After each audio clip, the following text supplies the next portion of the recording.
Act 1996 for the period ended 31 December 2007. Report of the New Zealand Government delegates to the 96th session of the International Labour Conference, Geneva, 30 May to 15 June 2007.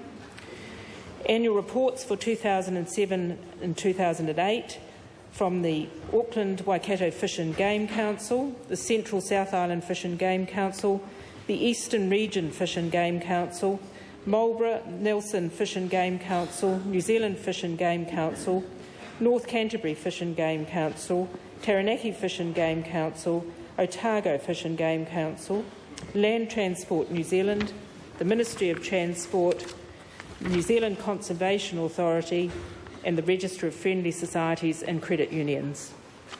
Those papers are published under the authority of the House.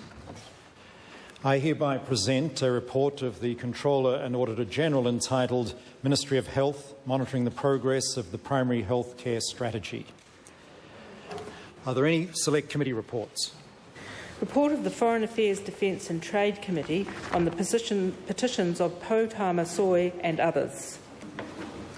Are there any bills for introduction? Oh. No bills for introduction.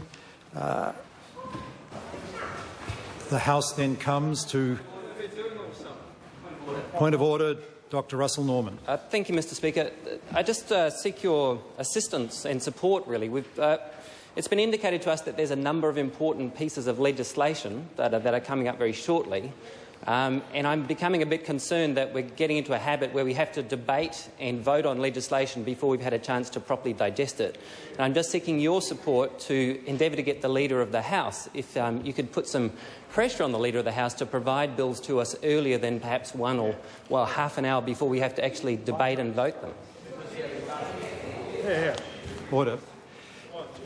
I accept the concern expressed by the honourable member, and maybe there's a chance at Business Committee to discuss that issue. But I am aware that the government recognised the concern of the member, and steps I think will be taken to try and make sure bills are available a little sooner.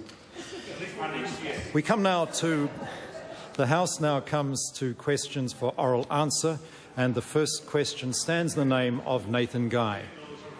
Mr. Speaker, Nathan Guy. My question to the Prime Minister reads, what step has the government recently taken to help ease the sharpest impacts of the current recession and prepare New Zealand's economy for future growth?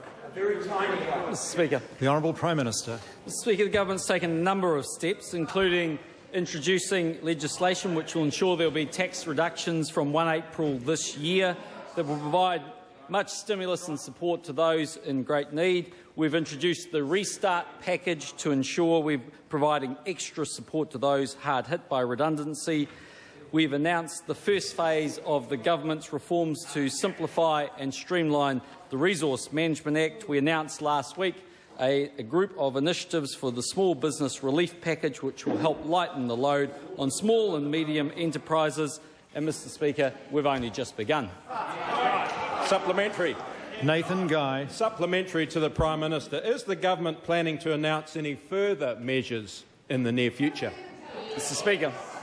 The Honourable Prime Minister. Speaker, yes. Tomorrow I'll be announcing the government's plans to bring forward a number of infrastructure projects and to start a number of brand new ones. They are in the areas of state highways, school property, state housing projects.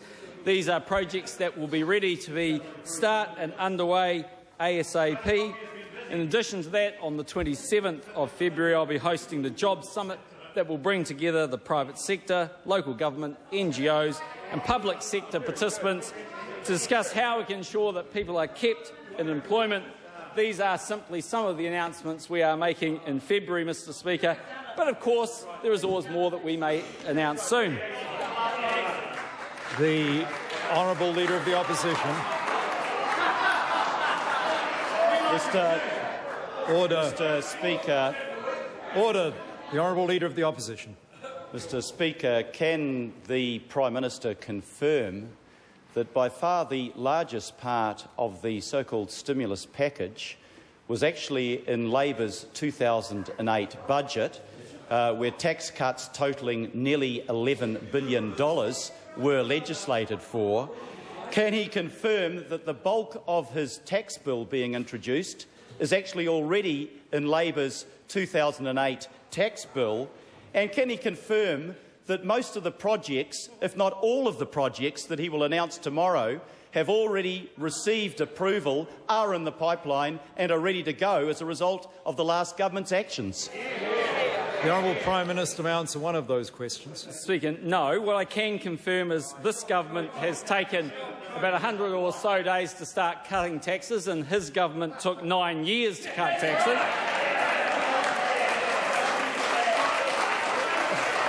What I can confirm is that our small to medium enterprise package, which included some of the initiatives that the government had considered, was actually 7 times larger than the initiatives proposed by his government.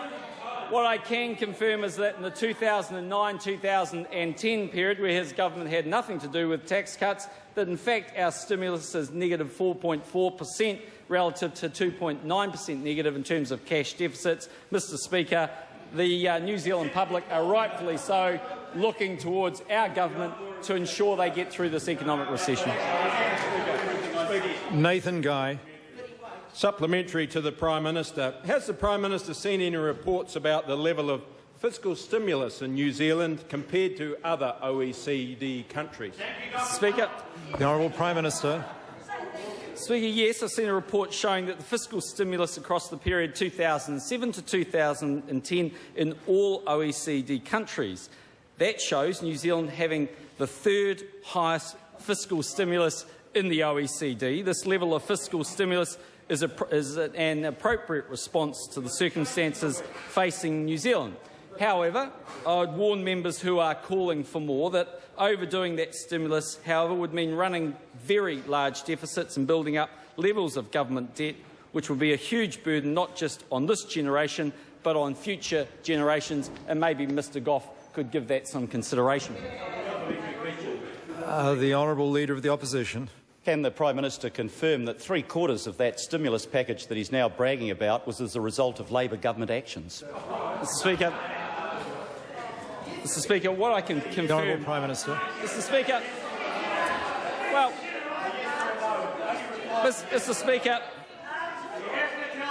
Mr Speaker, this is what I can confirm, that it took 9 years and an impending electoral defeat for the member to be in a government that finally decided to cut taxes. And the only reason they didn't cut taxes wasn't because they couldn't afford to do so, but the then Minister of Finance, Dr Michael Cullen, had absolutely no interest in cutting taxes, and that's why New Zealanders had to wait 9 years and for a change of government to have any confidence that their taxes are coming down. Point of order, the Honourable Leader of the Opposition. Mr Speaker, that was a very straightforward question. It required a yes or a no answer, and I was unable to tell from the burble from the Prime Minister whether it was a yes or a no. Order. Order.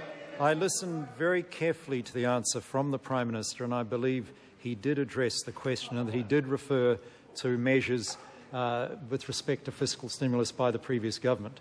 The Honourable Jim Anderton.